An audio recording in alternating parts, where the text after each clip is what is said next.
consciousness is our most precious human attribute. It is what we are. We arrive here and the assault on our consciousness starts right away. Not that anybody is willingly doing it or knowingly doing it. It does just happen. It's part of the cycle of life. We arrive here conscious, but our awareness of where we are grows slowly as our attention is drawn out from within us into the outside world. And in place of our pure consciousness, we start to develop a consciousness of our surroundings and where we've arrived in this birth. And with each passing moment, our consciousness is dulled. First, we're given an identity. We're given a name that we respond to. That's the first thing which takes us away from our pure consciousness, is responding to something on the outside. And that grows and grows. We become aware of race and gender and family and identity with parents, and on it goes. Until we really aren't conscious anymore. We've accumulated a lot of knowledge about who we are, and we live from that knowledge. So then it becomes a battle between what we are intrinsically, consciousness, and where our attention has been led to believe we are something else. And so it grows. As we go through school, another assault on our consciousness takes place. And who we are in our minds now becomes molded into who the school wants us to be and who our parents want us to be. Although when we go to school, the school has much more influence over us than our family. We grow into religion. We grow into a patriotic feeling for our country. We even grow into a patriotic feeling for our national sports teams.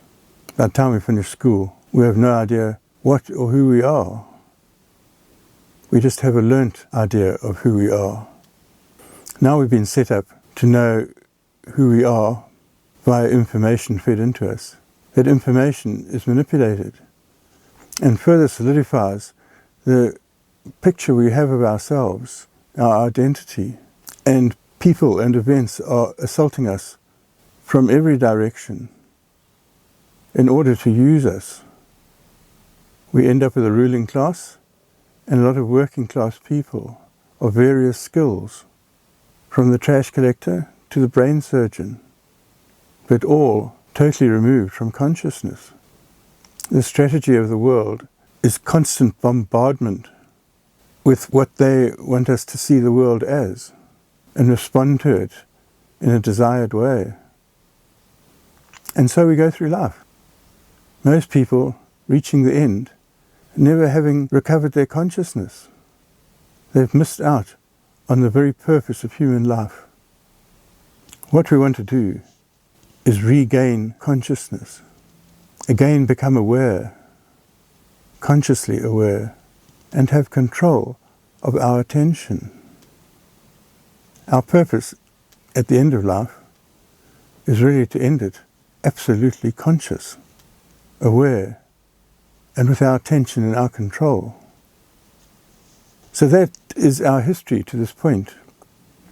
We arrive here conscious, grow in awareness of where we are, and have our attention drawn out of us and plugged into all sorts of things.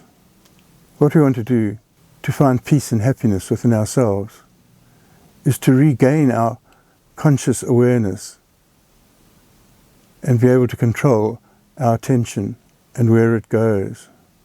Our consciousness is that vastness inside ourselves.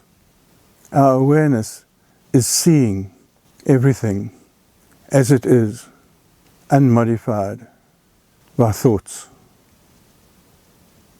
Our attention directs our energy.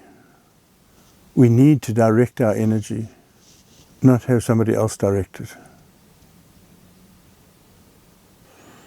So we've arrived at this space. It's much like a farmyard. The animals all work for the farmer. At the end of the day, the chickens are back in the chicken run, the horses in the stable, the cows in the barn, all having been fed some dry straw or something such like, feeling very content with life. Life is okay. They're being looked after. They're doing something practical in the day, and such is their life. They're not really aware of the farmer in the big house, who's eating well off their labour. In fact, he's even eating some of them. We're oblivious of how the world is set up and what part we play in it.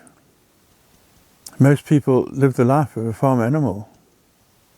There's more to life than being a farm animal and being consumed by the farmer one way or another. We were conscious beings, and we're potentially conscious beings again. In fact, we are conscious beings, just temporarily unconscious. But how long will that temporary unconsciousness last?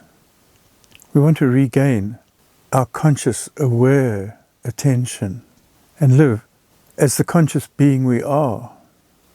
Understand life and live according to that understanding. Not be lost in the activities going on around us as though that was the only reality. There's a much greater reality. We have to withdraw our attention from all the thoughts and all the things of the world and return it to conscious awareness. And then we'll see what is around us, what we are, what our potential is, and not just be stuck in this world of things and thoughts. There's such a bigger reality beyond things and thoughts. We died to consciousness when we were born, and the situation just got worse and worse as we got drawn more and more into this world of thoughts and things. And we can reverse it all and become a conscious being again. That is the lot of the human. That is the possibility of the human, to become conscious and not have to be lost in this world of thoughts and things. Realizing who we are is the purpose of our life.